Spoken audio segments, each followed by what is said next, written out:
everyone, and welcome to another episode of the Fluency Matters podcast. I'm your host, Kristy Placido, and I am here with my good friend, Michelle Kent, the director of the Fluency Matters conference. And Michelle, would you like to introduce our two very special guests tonight? Thanks, Kristy. I'm so excited to introduce our guests. This is sort of a special pet project of mine for the conference. This is a little known fact, but I am a Mandarin student, and I have with me two Mandarin teachers and a third one I'm going to talk about they've all been instrumental in helping me learn Mandarin. And I'm so excited to introduce to you Haiyun Lu and Diane Neubauer. Dr. Diane Neubauer, and also a third person that couldn't be with us tonight, Linda Lee, who is still in China. But all three of these ladies that mean so much to me are going to be with us at the Fluency Matters conference in Denver. We're sort of have this like trifecta of Mandarin expert teaching coming to our conference, and we're so excited about what each person is offering at the conference. So I'm so glad you guys are here. Yeah, thank you for having us come. Here. Thank you for having us. Well, I have a question. So I was wondering if you could each tell us a little bit about what your role will be at the conference and maybe what you're most excited about for the conference this summer. So Haiyun, would you get us started? Sure. So I will be a featured presenter. I'm going to present on three very different sessions, which all three I'm very passionate about it. So accumulation, more than a decade of implementation, exploration, and learning from others in this TCI world. The first one is called Hack the TCI System. Approach it with daily activities. TCI is so big, it requires a paradigm shift. Many teachers just need a very tangible step-by-step activities, from the beginning to the end, how this will be in. Also with options, if you choose option A, let's say you want to do reading, right? You choose option A, then what would be the other step activity to follow? If you do, let's say, collaborative writing, what is the other to follow? So it's kind of like a different path, but all leads to Rome thing. So that's the first one. The second one, I can't emphasize enough about this one. It really, the title is like teachers, you are your students' linguistic parents. So talk about teachers. First, we should have a identity shift, changing our identity from being a teacher to think about being a parent or caretaker. That bring us back to how we would interact with infants, with children, to provide that kind of level of comprehensive input. So the last one is specific for Mandarin teachers. When Mandarin teacher wanted to transition from their whatever the way of teaching to the TCI world, what is the tips, what is the things to avoid, to look for, what's the characteristic. So very excited to do that. That sounds great. So the last session you mentioned is geared toward Mandarin teachers, but your other two sessions would be appropriate for any teacher? Correct. Okay, great. So Diane, tell us a little bit about your role at the conference. Sure. I will be the ADI, or Acquisition Driven Instruction Trainer, for theory. So we'll be looking at how and why we're thinking the way we are about language acquisition in a classroom setting in particular. And so I'll be doing that for all of the different levels of experience. So if you're more of a new teacher, new to teaching with comprehensible input ideas and acquisition driven instruction, I'll be addressing some of those core foundational principles that will help you make decisions in your classroom because you have good backup from theory and from research. And then I look forward to diving a little deeper with some of those who have more experience and maybe have done a little bit more reading on their own. So I'm very excited about it. As I mentioned, I think it's the practicality of it is that it gives you a sense of confidence when you're teaching. If you know that you have the backup of, I'm doing this in a principled way for these reasons with this evidence behind it. Mm-hmm. I love that you're going to be meeting with all of the different groups of teachers too, no matter what level they happen to be at in their own journey with ADI.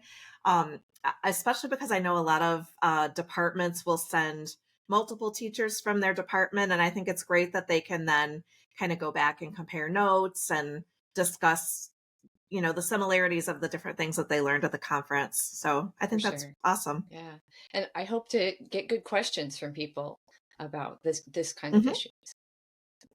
Mm-hmm. So Linda, I'll just quickly let you know what Linda is going to be doing at the conference. We have a featured type of session at the conference this year called the Novice Language Class. And every participant is going to be choosing a novice language class to take for 1 hour each day to experience what it's like to be an ADI student, a novice student. And Linda is going to be teaching Mandarin to to people who choose that language, to novice students. So she's one of 5. We have other languages too, but Linda's going to be teaching Mandarin. So we're really excited to have all 3 of you. And we're going to have all 3 of them. They've agreed to do a panel discussion, which I believe would be of particular interest to Mandarin teachers, but also to maybe other language teachers for less commonly taught languages, and language teachers who have different writing systems and things like that maybe they would have questions about how to do those things in the classroom. So all 3 of these women would be perfectly capable of helping you or helping participants to get to those difficult or maybe more challenges, which kind of leads us to our next question, right, Kristy? Mm-hmm. Yeah, so I was kind of curious. I am a Spanish teacher myself, and I'm curious, what makes Mandarin unique? What are some of the unique challenges that a Mandarin teacher would face that those of us that teach Spanish, French, or German just wouldn't really understand?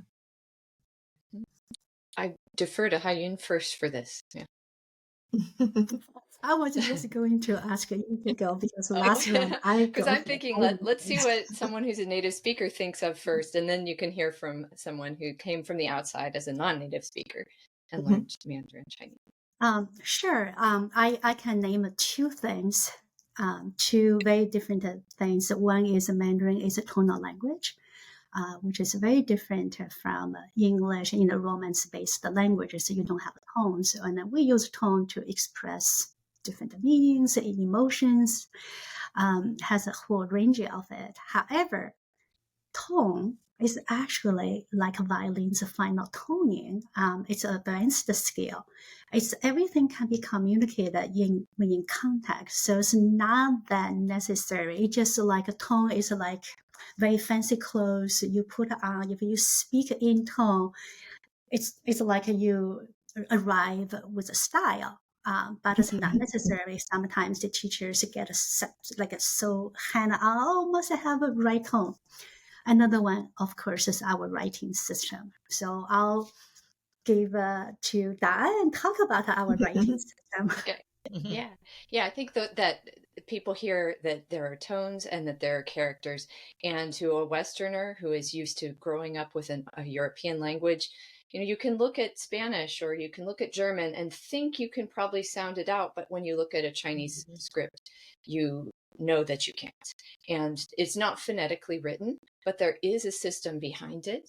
And the way that we want to teach in emphasizing comprehensible input, we work first to really build strong language comprehension. So they hear language and can really understand it well. And so like I do this thing with my hands. So I think I'm on camera enough for this. Or will we be just audio? Should I try it on? I'll go ahead. You cut this if you need to. So you're connecting the sound to the meaning. And so we have a phonetic script for that called pinyin. And that helps us know what the sounds of the words are. We can connect it to what it means. And then we tend to delay and show the characters later so that they're just connecting up one more piece. Oh, that thing I know so well, what it means when I hear it. Oh, that's how it looks. Oh, that's how it looks. Oh, okay. That's not so intimidating then. There's actually a beautiful set of components to characters that recur. And then as you start to, it's the hardest part, I think, is the beginning. And over time, you get the system and you kind of get the logic of the characters. And it's really wonderful. So many of us who became Chinese language teachers loved characters and really wanted our students to learn that too. So Chinese teachers from this approach have found a variety of ways to make reading in characters much less intimidating, lower memorization needs and things. So those are the two that I hear. But here's a positive, quote, positive, something that seems easier to those who are maybe an English native speaker about Chinese compared to European languages that are more commonly taught in the US. And that is that there is no conjugation, there's no verb tensing, where the verbs don't change. There are other ways to indicate whether or not something's completed or if you're future, but the verb forms are very straightforward. And every time I look at French, which is my third language, I think of it because I enjoy how clear it is in Mandarin. It's just a different way to express the similar concepts. Yeah. So one more characteristic would be the lack of cognates.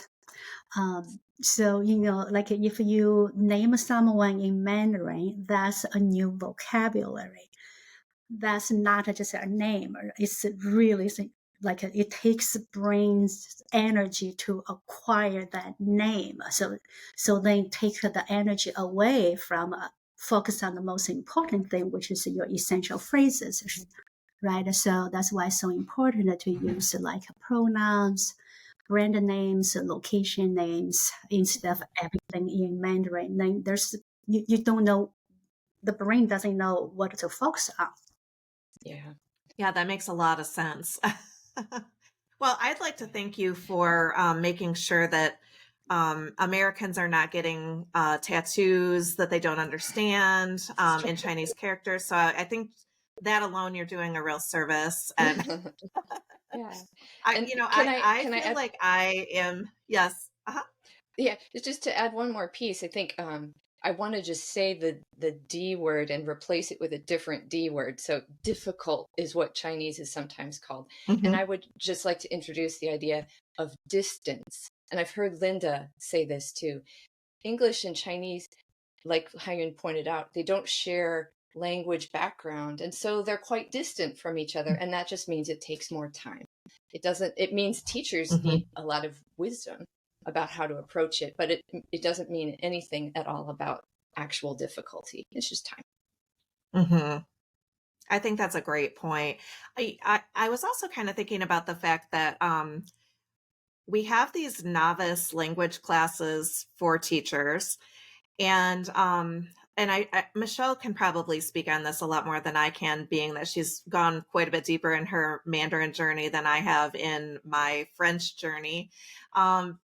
But I know that every time I've taken even a small amount of a language class, it is so humbling. And it's also such a good reminder for me as a teacher, just reminding me to slow down, reminding me just how much brain power it takes just to stay engaged, and just, comprehending is requires a lot of work out of the brain. And so I know, Michelle, it was really important to you to have these language classes be part of the conference. So would you like to speak on that a little bit? Sure. Right now, my current Mandarin teacher is my Diane Neubauer. She is my Lauscher. And I am very excited that she is teaching me Mandarin. And I also have that feeling of being a student is so incredibly powerful. For example, I am so hungry for people to speak slowly to me in Mandarin. I want to try to understand what people are saying. So I just, please talk to me. Please repeat. Please say it again so that I can understand. And when you're in the class, you think when we're speaking the language we're teaching, we think, oh, this has got to be boring for the kids. It's not. They want to hear it. They want to be able to understand it and accept it. And it's great. It's great for us to feel that and to know that. And I'm really excited for this aspect of the conference. I think it's going to make a big impact on people. And there's a blog post that Anne Marie Chase did about her experience last year at Fluency Matters in her German class. And, she's a very seasoned teacher in ADI. And she said that it was such a wonderful reminder for her to just slow down and to really engage with the language, with the students. So it's, yeah, I think it's going to be a really unique feature, and it's going to be something that people are going to walk away talking about. Awesome. Well, I would like to just thank both of you, Diane and Haiyun, for coming and being on our podcast with us. And sure. I am just super excited to see you this summer and hopefully learn a little bit of Mandarin from you. All right. Have a great night, everyone. And we'll see you all soon. Bye-bye. All right. Bye-bye.